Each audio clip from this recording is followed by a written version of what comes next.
만약에 여러분들이 천국이 있다는 것이 믿어지지 않으면 이 시간에 저와 함께 나누는 이 말씀이 어려울 거예요. 그러나 여러분이 만약에 천국이 있다는 것이 믿어지면 여러분은 오늘부터 생명을 거세요. 만약에 여러분이 예수님이라는 분이 믿어지지 않으면 여기에 앉아 있는 것 자체가 고통입니다. 그러나 예수님이 살아계신 하나님이신 것이 믿어진다면 이제 여러분은 생명을 거셔야 됩니다.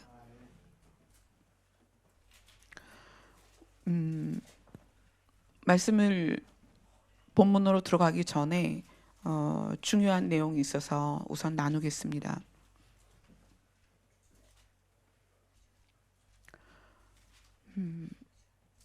아브라함을 생각하사 롯의 가족을 구원하기로 하나님께서 작정하시고 천사들을 소돔과 고모라에 보내십니다. 그래서 롯의 가족을 만납니다. 롯과 아내와 두 딸이 있었고 두 딸은 결혼해서 남편들이 있었습니다. 그러니까 롯의 사위들이죠.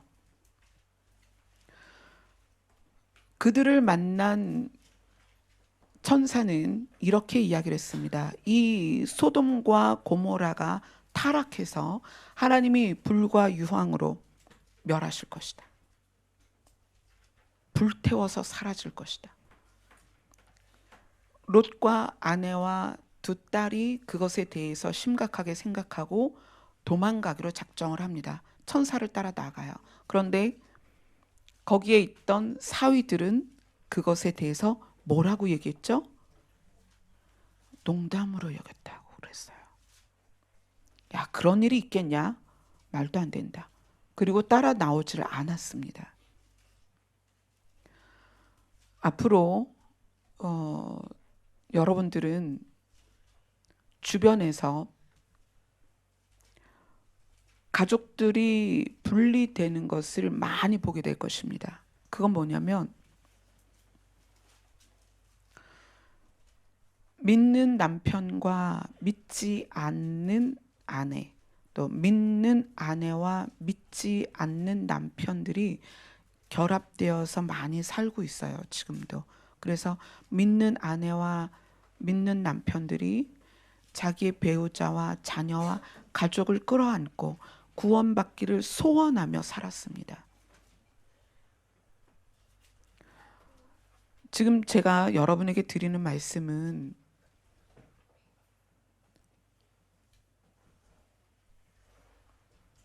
저도 나누기 굉장히 어려운 말씀이지만 나눠야 하기 때문에 지금 나누는 거예요. 소돔과 고모라에서 그 심판이 있기 전에 자기의 아내들이 떠나는 것을 놓아준 롯의 사위들 같이 앞으로 심판이 임하기 전에 일어날 일들이 똑같은 현상으로 나타날 것입니다. 믿지 않는 남편들과 믿지 않는 아내들이 자기의 배우자들을 내보내게 될 것입니다. 자기 가정에서. 그동안 믿는 아내와 믿는 남편들이 자기 아내와 가정을 살리기 위해서 그 가족들을 부둥켜 안고 이제까지 울며 눈물로 기도했다면 임박한 정말 심판의 때가 오면 믿지 않는 남편과 믿지 않는 아내들이 자기의 배우자들을 가정 밖으로 내모를 것입니다. 이것은 믿는 아내와 믿는 남편이 믿지 않는 배우자를 버리는 게 아니라 믿지 않는 가족들이 믿는 가족을 버린다는 얘기예요. 심판 때가 가까이 오면. 노아의 홍수가 있기 전에 방주가 지어지고 하나님께서 그 방주에 많은 동물들을 불러 모읍니다. 방주 근처에 사는 동물들이 아닙니다. 그들은 각각의 개체들이 각각의 지역에서 살고 있다가 하나님의 명령에 의해서 방주로 모여드는 거예요. 그러기 위해서 그 동물들은 자기의 무리를 떠났습니다. 그 소유된 무리들이, 그 동물들이 집단 생활들을 많이 하잖아요. 하나님께 선택된 동물들을 내보냅니다. 자기 집단에서.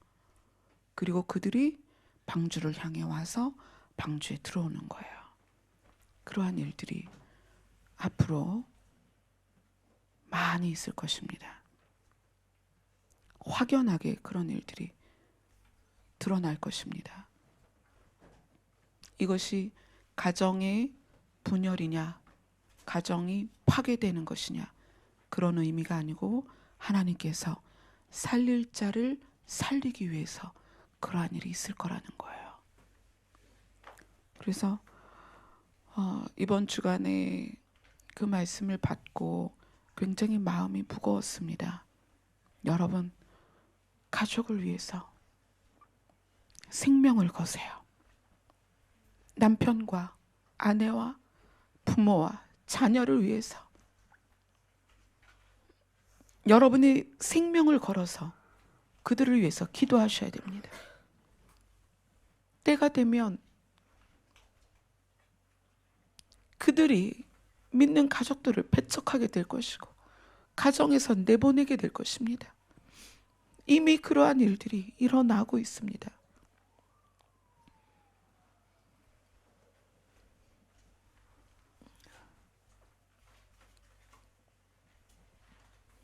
에서가 자기의 장자권을 팥죽 한 그릇에 팔고 가볍게 여겼던 것처럼 자기 가족을 살리고자 기도하는 믿음의 가정에 있는 그 믿음의 가족을 너무나 가볍게 여깁니다.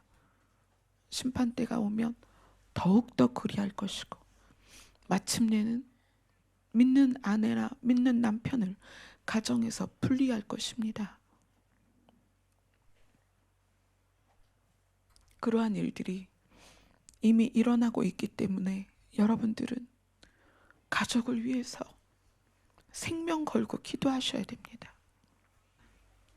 살려야 합니다.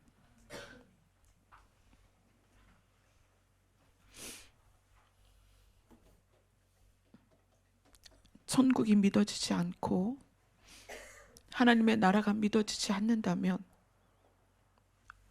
저의 호수가 아무것도 아닐 것입니다. 그러나 천국이 있다는 것이 믿어진다면 여러분들은 가족을 위해서 생명 걸고 기도하셔야 됩니다. 이제 구원과 심판을 위하여 가족이 분리되는 시점이 다가올 것입니다. 그때가 되기 전에 또 그렇게 분리되지 않은 상황이라면 여러분의 가족과 가정을 위해서 생명 걸고 기도하시기를 바랍니다.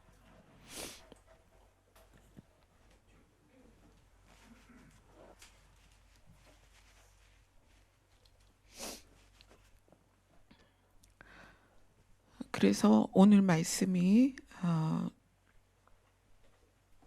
여러분들에게 또 너무 중요한 말씀이죠.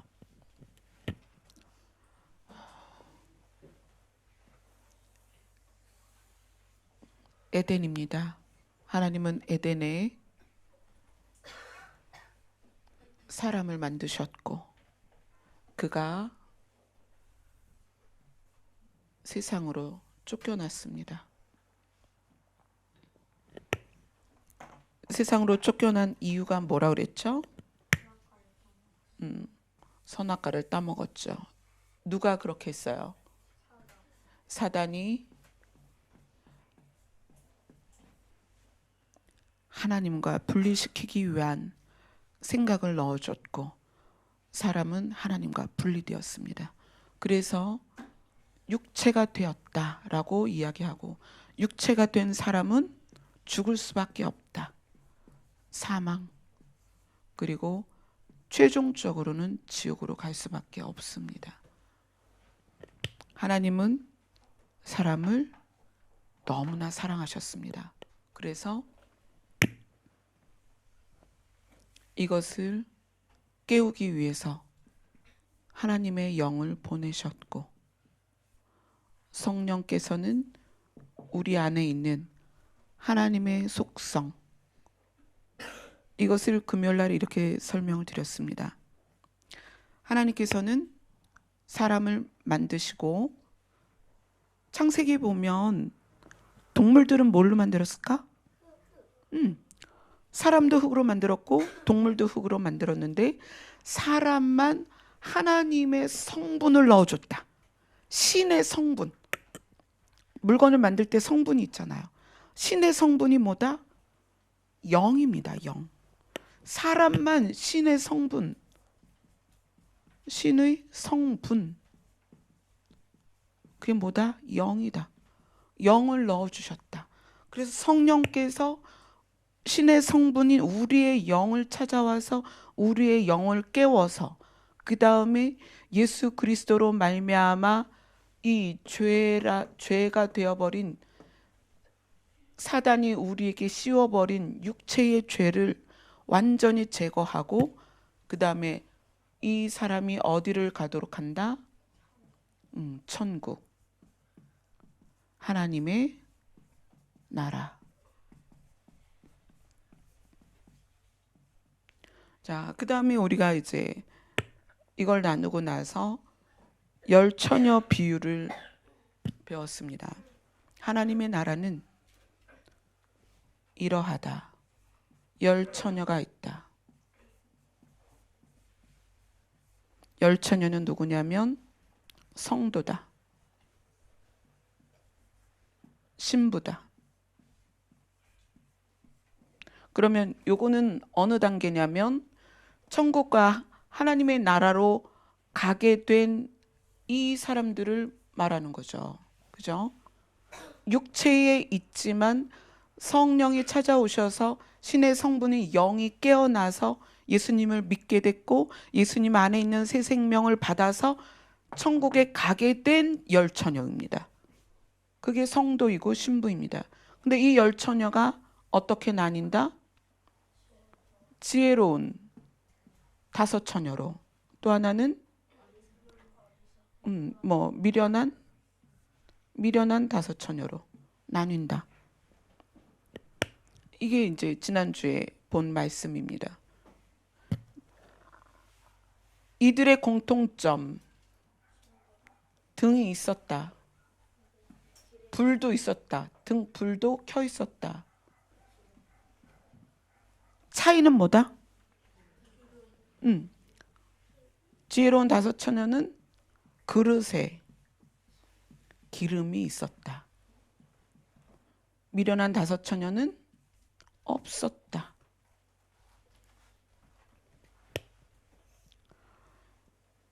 오늘 본문과 여기까지의 내용이 연결되는 것을 오늘 함께 나누게 될 것입니다.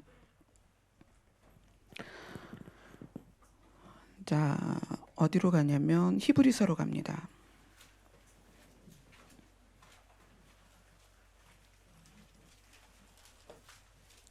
히브리서 6장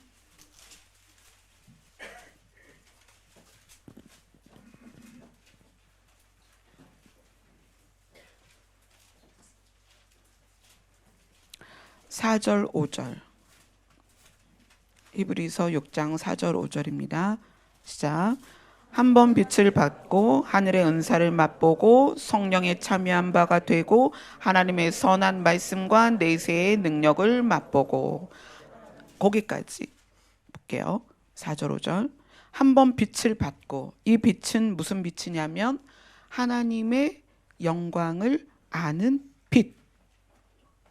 그래서 하나님의 영광을 안다는 것은 하나님이 신이신 것을 깨달았다. 지혜로운 다섯 처녀나 미련한 다섯 처녀나 성도다. 왜냐하면 신분, 이 등과 등불이 있다는 것, 이 불이 있다는 것은 빛이 비춰졌기 때문이다. 어떤 빛이냐면 하나님이 신이신 것을 깨달았고 예수님이 우리 죄 때문에 죽으셨고 그분을 믿음으로 해서 구원받는다는 것을 알았다는 얘기예요. 그래서 불이 켜 있었습니다. 그런데 그들이 어떻게 됐다? 불이 꺼져간다. 한번 비춤을 받았고 하늘의 은사를 맛보고 성령의 참여함이 되었다. 성령이 그들의 신의 성분을 영을 깨워서 하나님이 신이신 것과 예수 그리스도로 말미암아 구원받는 것에 대해서 다 알았다. 등이 있었고 불이 켜 있었다. 그런데 다섯 처녀는 그릇에 기름을 가졌고 다섯 처녀는 심지어 불이 어떻게 된다? 꺼져간다.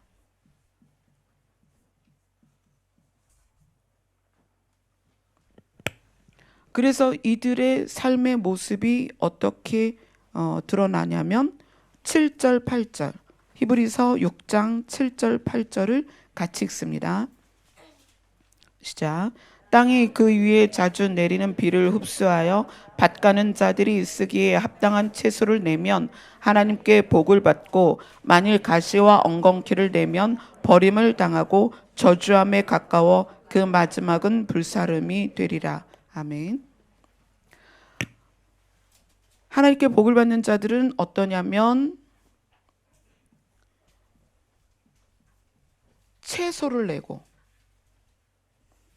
내는데 뭐라고 표현하냐면 밭을 가는 자들이 쓰기에 합당한 채소, 밭을 가는 자들이 원하는 채소를 내고 또 이쪽은 뭐라고 표현했죠? 가시와 엉겅퀴를 낸다.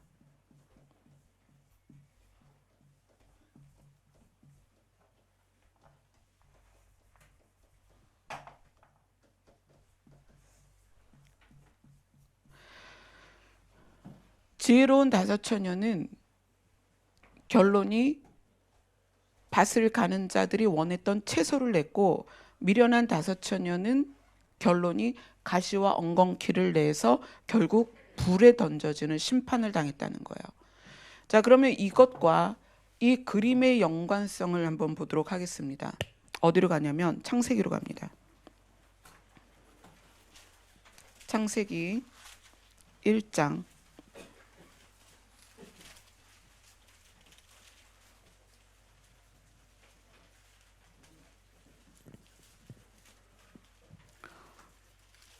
창세기 1장 11절 12절을 같이 읽습니다.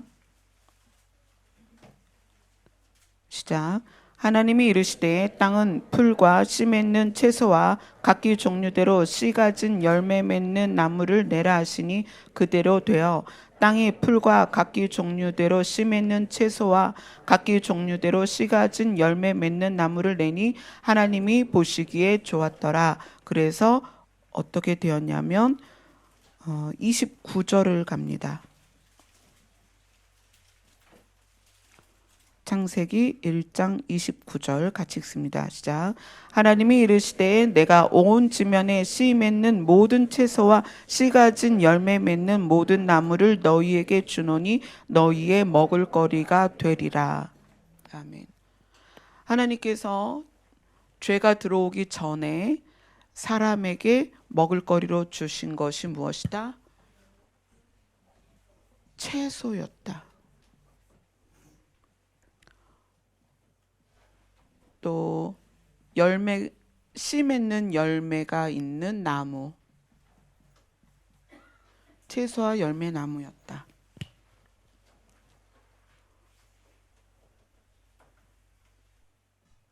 그 다음에 뭘 봐야 되냐면 창세기 3장으로 갑니다.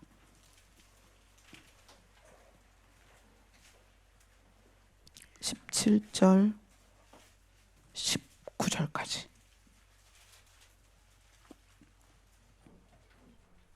같이 읽습니다. 시작. 아담에게 이르시되 내가 내 아내의 말을 듣고 내가 내게 먹지 말라 한 나무의 열매를 먹었은즉 땅은 너로 말미암아 저주를 받고 너는 내 평생에 수고하여야 그 소산을 먹으리라. 땅이 내게 가시덤불과 엉겅퀴를 낼 것이라.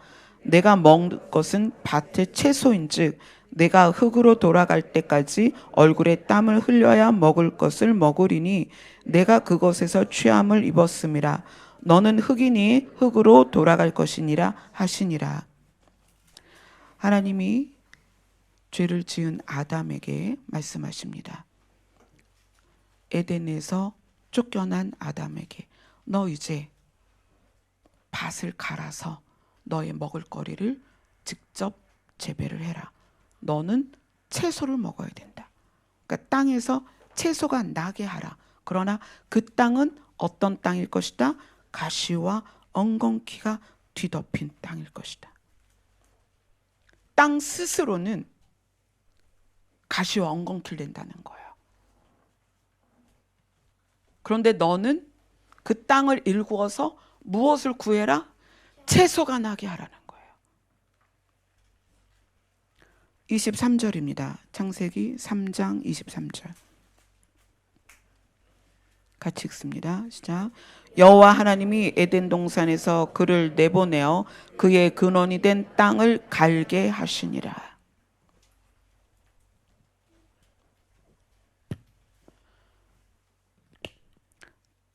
원래의 땅은 채소를 내야 됩니다. 원래의 땅은. 그런데 사단으로부터 미혹을 받고 하나님과 분리된 이후에 땅이 저주를 받으니까 원래의 땅은 채소를 내야 되는데 그 이후의 땅은 가시와 엉겅퀴를 냅니다. 먹을 수가 없는 거예요. 땅은 스스로 가시와 엉겅퀴를 내기 시작합니다. 그리고 하나님이 아담에게 너는 스스로 가시와 엉겅퀴를 내는 땅을 갈아라.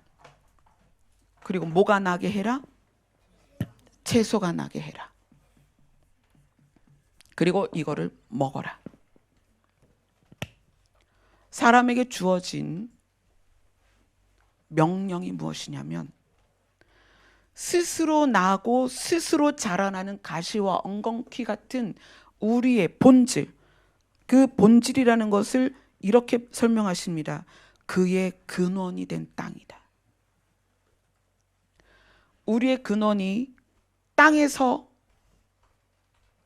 우리의 근원이 땅이다라는 것을 우리는 이미 알고 있습니다. 그런데 우리의 근원이 된 땅이 죄악 가운데 형질이 변했다는 거예요. 원래는 저절로 채소가 났습니다. 원래는 스스로 채소를 나게 하는 땅이었다는 거예요. 그런데 그것이 죄악 가운데 어떻게 변한 거예요? 스스로 가시와 엉겅퀴를 냅니다. 여러분, 성경은 우리에 대해서 뭐라고 얘기하냐면 너희는 나면서부터 생각이 악하다. 왜? 우리의 근원이 된 땅이 변질이 됐기 때문에 그래요. 원래 우리는 채소가 나는 좋은 땅이 근원이었습니다. 그러나 죄로 말미암아 땅 자체가 변질이 돼서 우리는 가만히 있어도 우리 안에서 가시와 엉겅퀴가 난다는 거예요. 그래서 어떻게 해라? 너의 근원이 된 땅을 갈아라. 갈아엎어라. 뒤집어라. 가시와 엉겅퀴의 뿌리를 뽑아라. 그리고 어떻게 해라? 채소가 나게 해라. 그런데 만약에 그렇게 하지 아니하면 어떻게 된다? 미련한 다섯 처녀처럼 하나님의 빛이 임하고 성령의 동참이 되었지만 어떻게 된다? 결국 가시와 엉겅퀴가 나는 그 근원을 갈아엎지 못하기 때문에 예수님이 다시 오실 때 신부로서 그 안에 혼인잔치에 들어갈 수 없다는 거예요. 어떻게 해야 될까요? 우리는 이미 어떤 존재냐면 사단이 우리의 형질을 바꿔버렸어요. 우리 근원이 되는 땅의 형질을 바꿔버려서 원래는 채소가 나던 땅이었는데 이제는 원래가 가시와 엉겅퀴가 나는 땅이 돼버렸고 그 땅의 성분으로 우리가 만들어졌기 때문에 우리는 가만히 있어도 가시와 엉겅퀴가 나는 사람이라는 거예요. 그래서 너희의 근원을 갈아라. 갈아엎어라.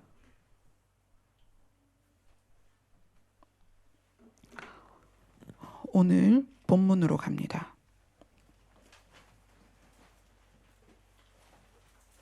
고린도서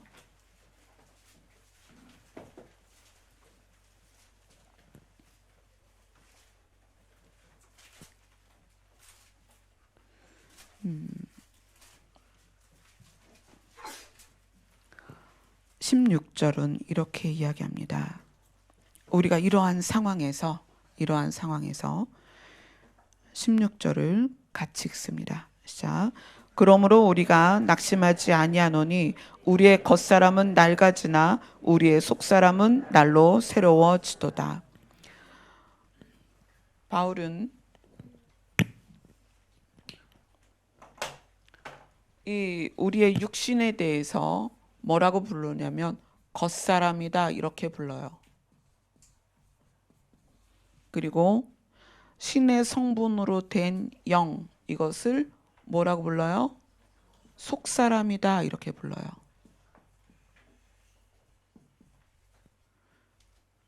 우리가 갈라디아서에서 볼 때에는 겉사람과 속사람의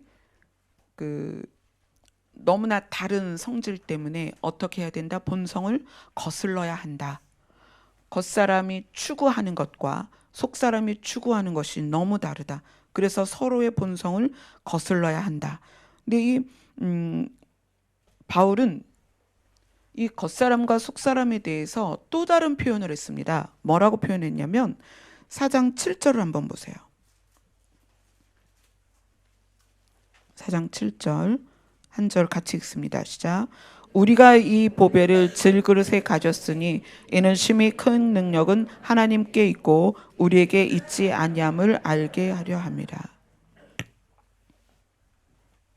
이 겉사람을 뭐라고 불러요? 질그릇. 겉사람을 질그릇이라고 불러요. 왜 질그릇이라고 부를까요? 우리가 흙으로 만들어졌기 때문에. 질그릇은 진흙으로 빚어서 구운 그릇입니다. 그래서 질그릇이에요. 우리의 겉사람을 질그릇으로 표현했습니다. 그리고 그 질그릇 안에 뭐가 있다? 보배를 가졌다. 보배. 우리 자신이 신의 성분이 성령에 의해서 깨어나고 예수님을 믿게 돼서 우리 안에 예수님을 믿게 되면 이 예수님이 뭐다? 보배다.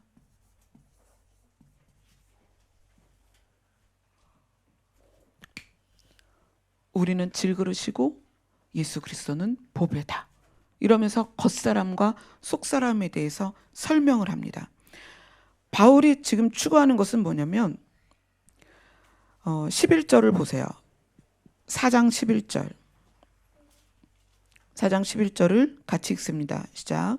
우리 살아있는 자가 항상 예수를 위하여 죽음에 넘겨짐은 예수의 생명이 또한 우리 죽을 육체에 나타나게 하려 함이라. 이것을 또 다른 표현으로 뭐라고 얘기했냐면 죽을 육체다. 그리고 우리 안에 계신 예수를 보배다 또는 무엇이다? 생명이다. 이렇게 표현을 해요. 생명.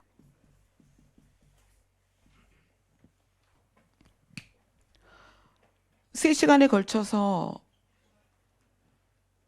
내용을 나누면서 우리가 지금 계속 무엇에 대해서 인식을 하게 됐냐면 우리가 눈으로 보이는 몸은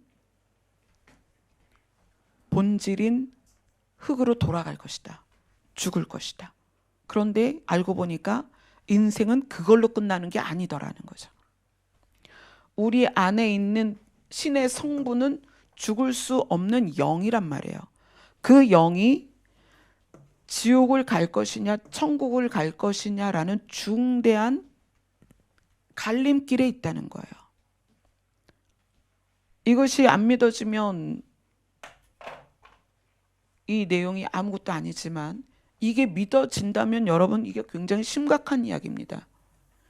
지옥이냐 천국이냐. 교회를 다니는 이유나 우리가 이 자리에 앉아 있는 이유를 정말 여러분 명확하게 하셔야 됩니다.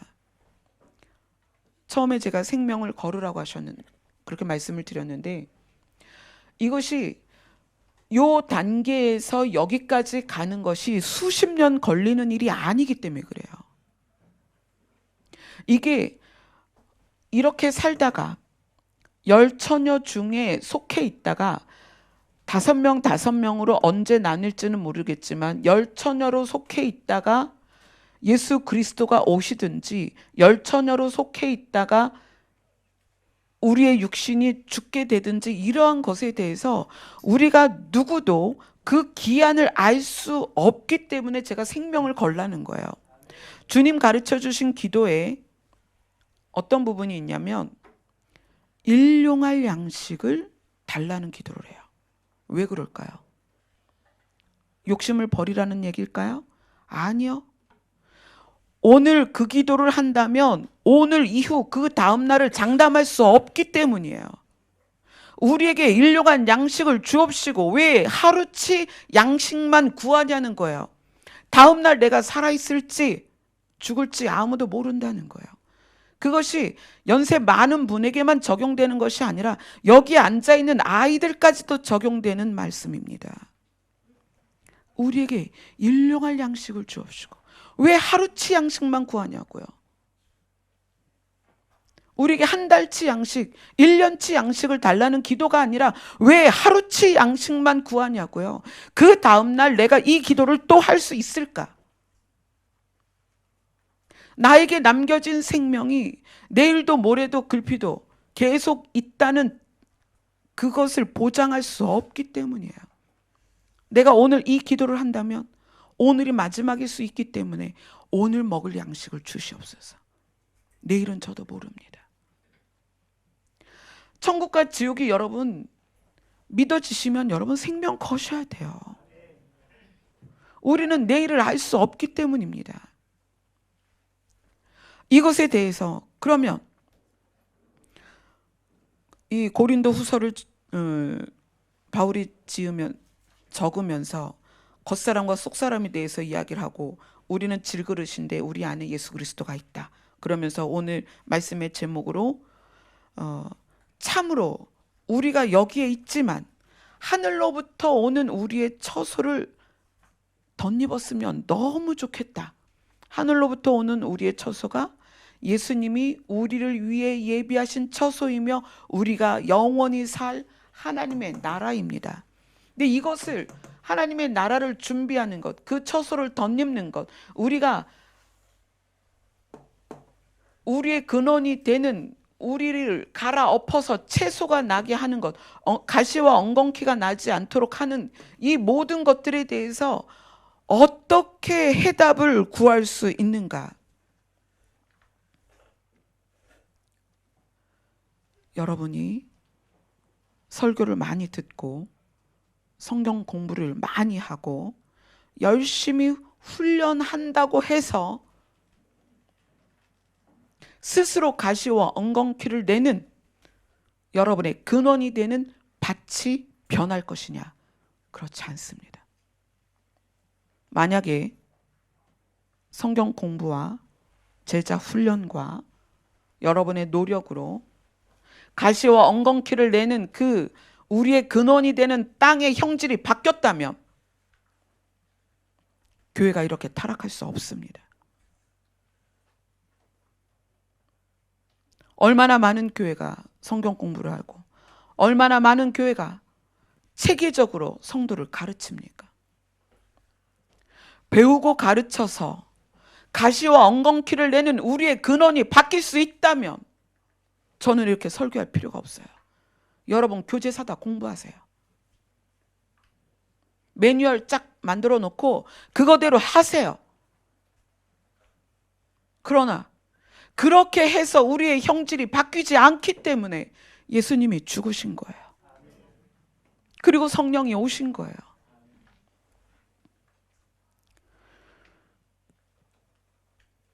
고린도후서 5장 4절부터 5절까지 같이 읽겠습니다.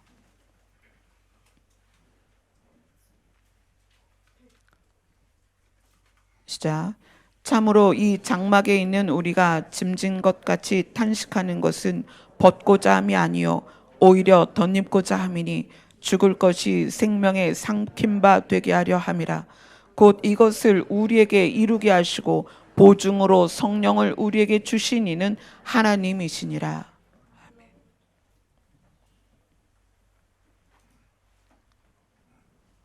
우리가 공부하고 시스템을 가동해서 교육하고 훈련해서 우리의 가시와 엉겅퀴가 나는 우리의 근원이 바뀌었다면 이 시대 교회가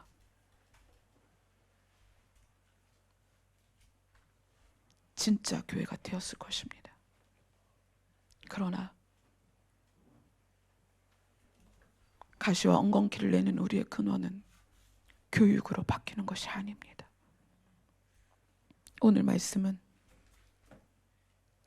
그렇게 하기 위해서 우리 죽을 몸이 생명에게 삼킨 바 되게 하기 위해서 하나님이 성령을 우리에게 주셨다.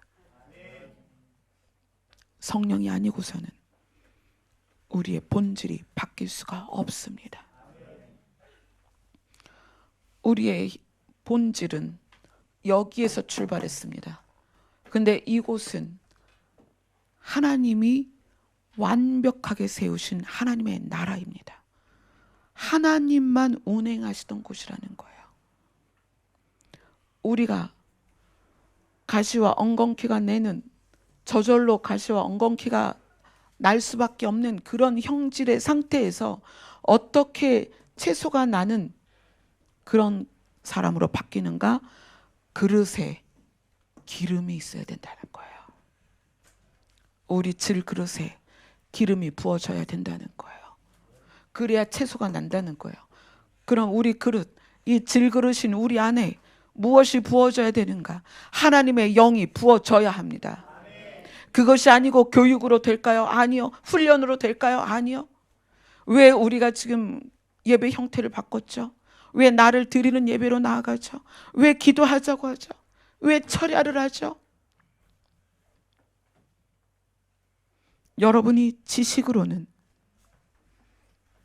여러분 자신이 채소를 내고도 남습니다. 그러나 지식으로 할 수 없기 때문에 우리가 하나님 앞에 나아가는 것입니다. 여러분이 아는 것으로 구원을 받는다면 여러분이 이제 교회를 다니지 않아도 될 정도로 여러분은 지식으로 충만합니다. 여러분이 지식으로 마지막 때를 준비할 수 있다면 여러분은 지식으로 이미 예수 그리스도의 재림을 완벽히 준비할 만큼 지식은 차고 넘칩니다. 그러나 그것으로 되지 않습니다. 아는 것으로 구원받을 수 없다는 얘기입니다.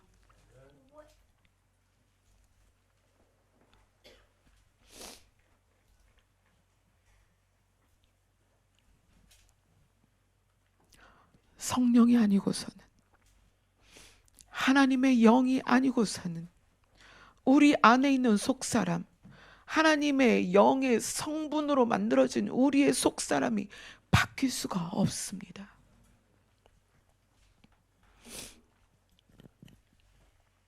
갈라디아서로 갑니다.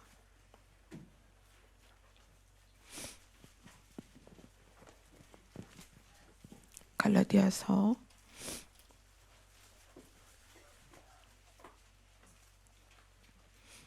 5장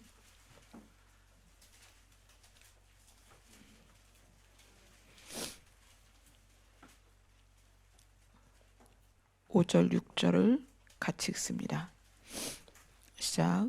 우리가 성령으로 믿음을 따라 의의 소망을 기다리노니 그리스도 예수 안에서는 할례나 무할례나 효력이 없을 때 사랑으로서 역사하는 믿음뿐이니라. 사랑으로서 역사하는 믿음이 소망을 이룹니다. 그 소망은 하나님의 나라입니다. 그런데 그 소망을 이루게 하는 것은 성령이십니다. 갈라디아서 5장 16절 17절입니다. 같이 읽습니다. 시작. 내가 이르노니 너희는 성령을 따라 행하라. 그리하면 육체의 욕심을 이루지 아니하리라. 육체의 소욕은 성령을 거스르고 성령은 육체를 거스르나니 이 둘이 서로 대적하므로 너희가 원하는 것을 하지 못하게 하려 함이니라. 우리의 육체는 사망을 향해 달려갑니다. 우리의 영은 하나님의 나라를 소원합니다. 이 둘이 싸운다는 거예요. 근데 이 싸움을 승리케 하는 것이 성령입니다. 그래서 너희는 성령을 따라 행하라. 너희는 성령을 따라 살아라. 너희는 성령을 따라서 움직여라. 너희의 근원이 되는 땅을 갈아서 가시와 엉겅퀴를 내고 있는 너희 자신이 채소를 내야만 한다. 5장 22절 23절을 같이 읽겠습니다. 18절부터 23절까지 같이 읽읍시다. 시작. 너희가 만일 성령의 인도하시는 바가 되면 율법 아래 있지 아니하리라. 육체의 일은 분명하니 곧 음행과 더러운 것과 호색과 우상 숭배와 주술과 원수 맺는 것과 분쟁과 시기와 분냄과 당짓는 것과 분열함과 이단과 투기와 술 취함과 방탕함과 또 그와 같은 것들이라. 전에 너희에게 경계한 것 같이 경계하노니 이런 일을 하는 자들은 하나님의 나라를 유업으로 받지 못할 것이요 오직 성령의 열매는 사랑과 희락과 화평과 오래 참음과 자비와 양선과 충성과 온유와 절제니 이 같은 것을 금지할 법이 없느니라. 육체는 자기 스스로 가시와 엉겅퀴를 냅니다. 육체의 일은 분명하다. 이 갈라디아서에서 말하고 있는 육체의 일을 가만히 보세요. 단 하나도 우리에게 걸림이 되지 않는다고 누가 말할 수 있겠습니까? 보통 성령님을 우리에게 적용시킬 때 우리는 은사로 많이 적용을 합니다. 그래서 성령의 나타남, 성령의 일하심, 그것이 은사로 집중이 됩니다. 그런데 성령이 은사로서 우리 안에서 역사하실 때에는 나를 위한 게 아니에요. 타인을 위한 겁니다. 타인이 성령의 은사를 통해서 하나님을 발견하고 알게 되는 거예요. 그래서 성령이 은사로 활동하실 때에는 하나님을 아는 빛을 누군가에게 비춰야 할 때 성령이 은사를 사용하십니다. 그러나 우리가 가시와 엉겅퀴를 내는 우리가 연한 채소, 밭가는 자가 취해야 될 연한 채소를 얻게 하는 것이 성령의 일이십니다. 그 성령은 우리의 심령 가운데 오셔서 우리 안에서 사랑과 희락과 화평과 오래 참음과 자비와 양선과 충성과 온유와 절제를 나게 하는 거예요. 이것이 무엇이다? 성령이 맺는 열매라는 거예요. 우리 안에 성령이 임하였는가 또는 성령이 역사하시는가는 우리 개인은 우리의 성품이 얼만큼 변해가고 있는가로 볼 수 있습니다. 은사는 성품과 상관없이 나타납니다. 그래서 성경 그렇게 말하죠. 쓰임받다가 버림받을 수도 있다. 그 얘기는 나는 성품이 변함이 없는데 성령이 은사를 주셔서 성령의 은사의 도구로 쓰임을 받을 수는 있다는 얘기예요. 그건 누구를 위해서요? 타인을 위해서입니다. 내가 대면하고 있는 그 누군가에게 하나님의 영광을 아는 빛이 비춰져야 하는데 성령에 참여한 바가 되게 하기 위해서 나를 은사자로 쓸 수는 있단 얘기예요. 그러나 내가 성령이 나에게 임하셨을 때 나의 마음의 기경을 위해서 성령께 구하지 않고 성령을 은사로만 사용한다면 나에겐 유익이 없습니다. 여러분 자신이 천국이 있다는 것이 믿어지면 성령께 내 마음이 기경되도록 구하셔야 됩니다. 성령께서 내 안에서 역사하시기를 원하셔야 됩니다. 성령께서 나를 변화시키시기를 기도하셔야 됩니다. 성령을 은사로만 구하는 것은 1차원적인 믿음이에요. 자기 자신에겐 유익이 없습니다. 그러나 은사를 구하는 자들에게 하나님은 은사를 주세요. 왜냐하면 그 은사를 사용하기 때문에 타인이 구원받거든요. 그 은사를 사용하기 때문에 타인이 하나님이 계신 것을 믿게 되는 거거든요. 아침에 교회 로고 설명을 해드렸죠. 그 로고를 만드신 분도 하나님의 역사를 체험하신 분인데 지금 교회를 안 다니신대요. 그래서 지금 이제 기도를 시작을 했습니다. 그분을 위해서. 은사는 그런 거예요. 누군가에게 하나님이 계시다는 걸 알려줄 수 있습니다. 그러나 나에게 진짜 필요한 성령은 은사로 나타나는 성령이 아니라 내 근원이 되는 나의 밭을 기경하는 성령입니다. 성령을 그렇게 구하십시오. 은사로 접근하지 마시고요. 나를 바꿔주시옵소서. 나 안에 있는 하나님의 성분이 그 속성대로 살아나도록, 그래서 육의 속성을 거스려서 영의 속성으로 살게 하여 주옵소서. 그렇게 기도하셔야 됩니다. 여러분, 저는 여러분에게 몇 시간을 기도하십니까? 라고 묻지 않습니다.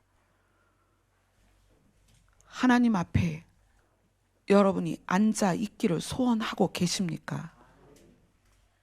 반드시 그러셔야 됩니다. 왜냐하면 성령은 하나님의 영입니다. 우리가 하나님 앞에 앉지 않으면 성령께서 우리 안에 채워질 수가 없습니다. 왜 기도해야 되냐고요? 여러분이 살아야 하기 때문입니다. 왜 기도하냐고요? 하나님의 나라에 여러분이 가셔야 하기 때문입니다. 왜 기도해야 되냐고요? 여러분은 내일을 장담할 수 없기 때문입니다.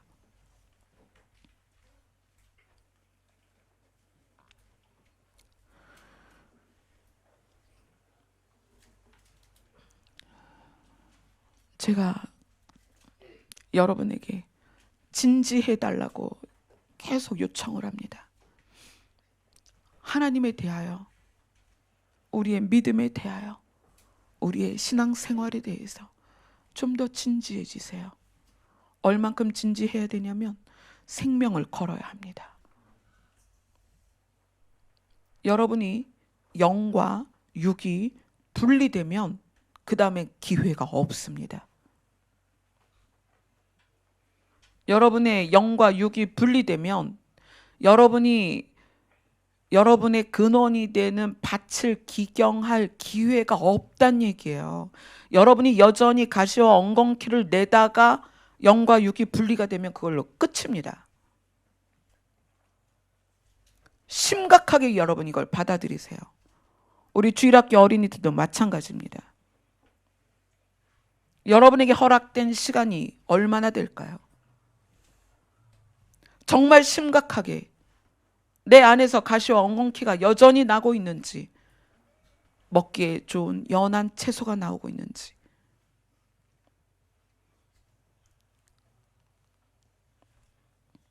여러분이 집에 가셔서 갈라디아서 5장을 수십 번 읽어보세요. 수십 번. 우리 주일학교 친구들, 갈라디아서 5장 1절부터 26절까지인데 요거를 외워 갖고 오는 친구 있으면 전도사님하고 의논해서 가장 좋은 선물을 줄 거예요. 응?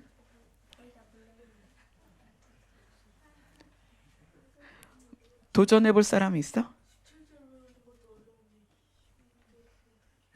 진짜로? 그래. 할 수 있어. 여러분이 하나님의 나라를 얻을 수 있다면, 하나님의 나라를 얻을 수 있다면 이제는 진짜 자기 생명을 버릴 각오를 하세요. 육을 버려서 천국을 얻을 수 있다면 육을 과감히 버리세요. 그래서 바울이 나는 날마다 죽노라. 왜 바울이 날마다 죽을까요? 날마다 가시와 엉겅퀴가 나거든요. 왜? 우리의 몸은 형질이 변했습니다. 변질되어서 날마다 가시와 엉겅퀴를 내는 몸으로 바뀌었단 말이에요. 그래서 바울이 날마다 죽는 거예요. 내가 날마다 십자가에 나를 못 박는다. 나는 날마다 죽는다.